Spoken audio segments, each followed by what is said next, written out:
Hello, my name is Shivanson Goyal, and I will be explaining how to write background research for your IJS paper. You will be judged on your ability to present your research as a researcher.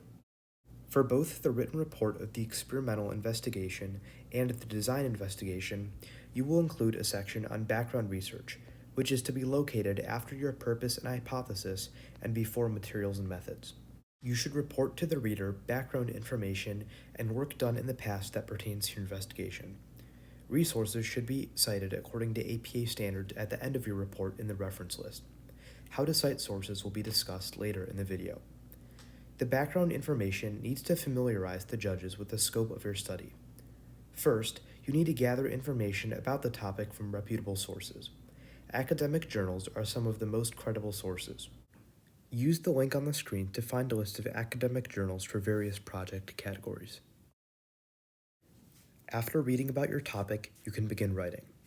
While background literature should include notable figures and dates, remember, you are not writing a paper for history class. The focus of your writing should be explaining the science behind the concepts you investigated, applied, and tested in your experiment or design. Additionally, it should be in chronological order. Do not start with the most recent information about your topic, then progress into its origins. It should be the other way around.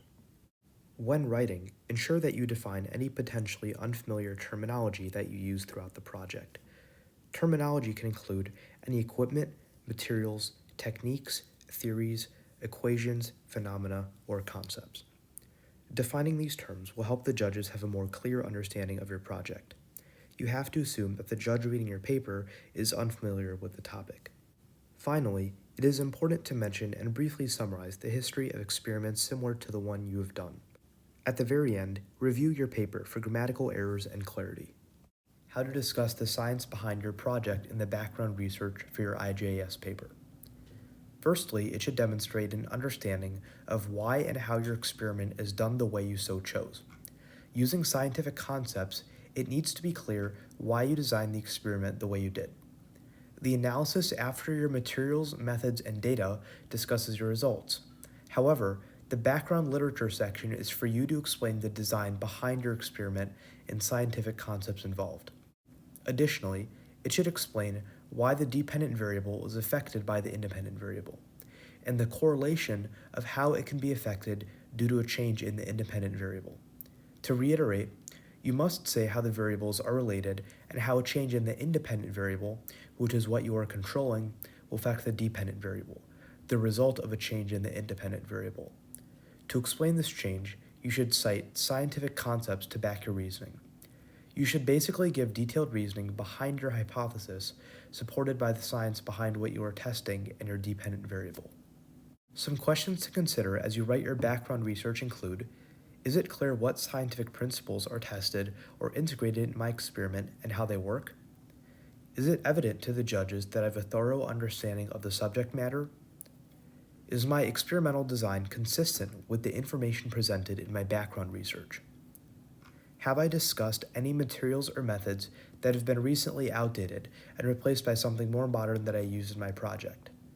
Here is an example of what to include in background research if you were to determine the efficacy of various antibiotics in inhibiting bacterial growth.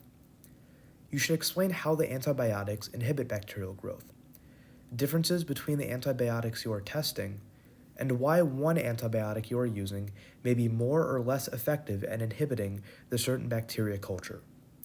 The history of antibiotics and background on notable figures related to its development should also be present.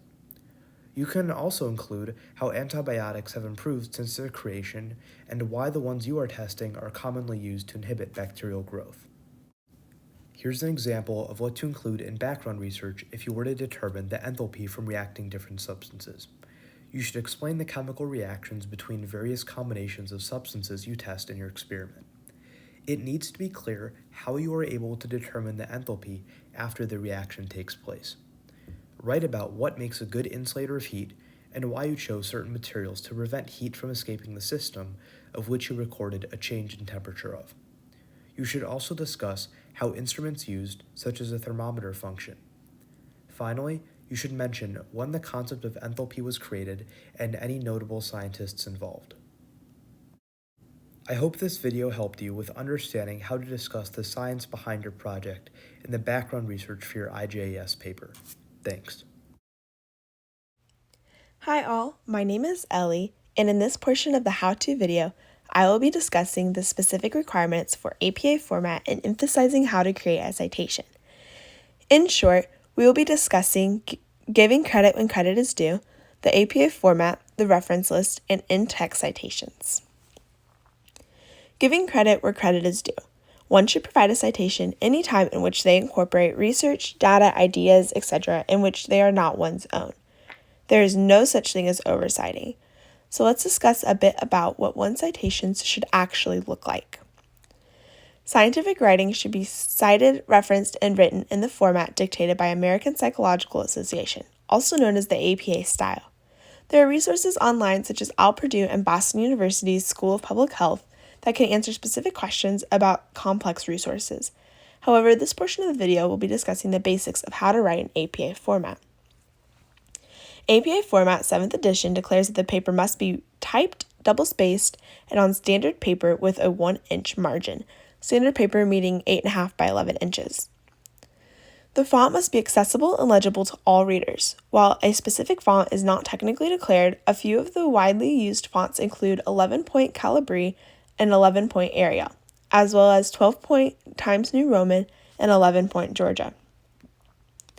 For science fair's sake, headers will include the head scientist's last name in the upper right-hand corner of all of your pages.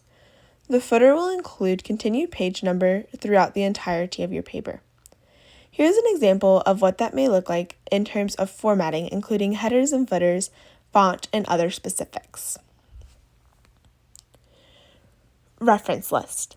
The reference list should appear at the end of one's paper on a new page. The reference list provides the information necessary for a reader to locate and retrieve any resources cited throughout the rest of the paper.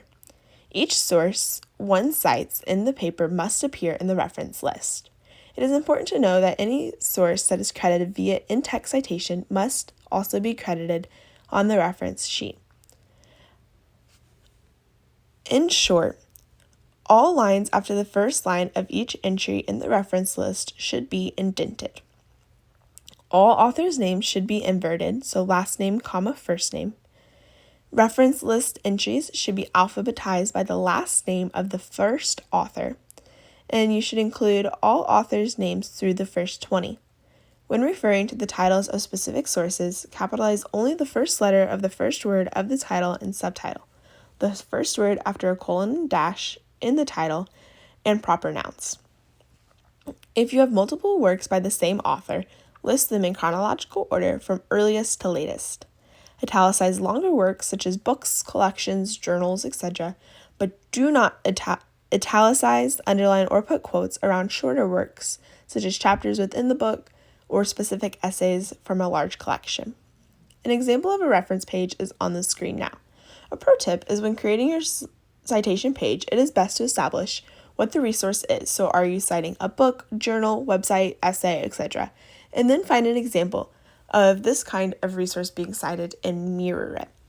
While there are citation generators available online, they can often lead to capitalization mistakes and other errors.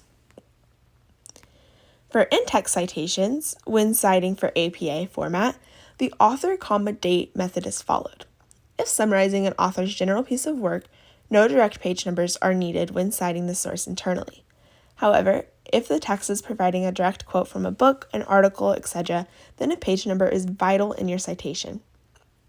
This is a continued example from a previous slide. You can see here that I chose to use a direct quote. Thus, I provided the author's last name, page number, and date when citing this source. However, later, I chose to summarize the author's work in general. Therefore, I merely provided the author's name and date. It is important to note that when an in-text citation is used in your paper, that source must be made available on the reference sheet.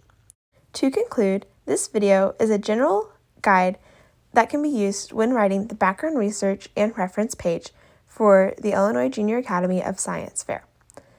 Thanks.